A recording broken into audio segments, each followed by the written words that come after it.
And we're getting some more breaking news. Trouble for cricketer Yash Dayal. RCB cricketer booked for sexual exploitation. Yash Dayal allegedly promised marriage and exploited a woman. According to sources, police will now record the statement of the victim. The victim's 164 statement will be recorded in front of the magistrate and medical examination will also be done. So trouble mounts for cricketer Yash Dayal as an FIR has now been registered, and he has been booked for sexual exploitation.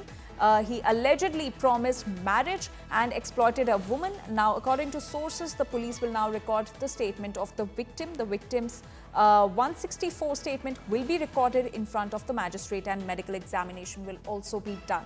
My colleague Arvind Ojha is now joining us with more details on this. Arvind, क्या इस पूरे मामले की आप और जानकारी दे सकते हैं हमें?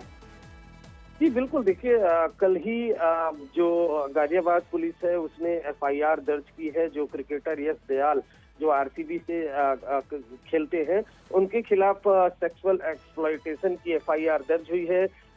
झूठा प्रॉमिस करके सेक्सुअल एक्सप्लॉयटेशन किया गया पीड़िता का, और उस मामले में शिकायत दी थी। जो उत्तर प्रदेश के मुख्यमंत्री हैं उनके पोर्टल पर भी शिकायत दी गई थी, जिसके बाद इंदिरापुरम पुलिस स्टेशन ने FIR दर्ज की है। इसमें यश दयाल की मुश्किलें इसलिए बढ़ सकती हैं क्योंकि जो FIR है उसमें BNS की धारा 69 उसको जोड़ा गया है, और BNS की धारा 69 में कम से कम 10 साल की सजा है, उसमें फाइन भी है।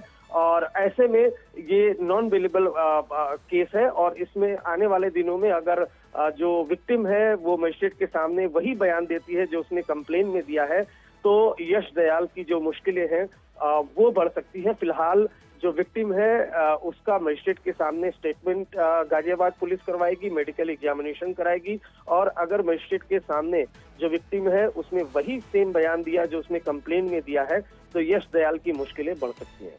जी अरविंद, आपका बहुत बहुत शुक्रिया इन सारी जानकारी के लिए।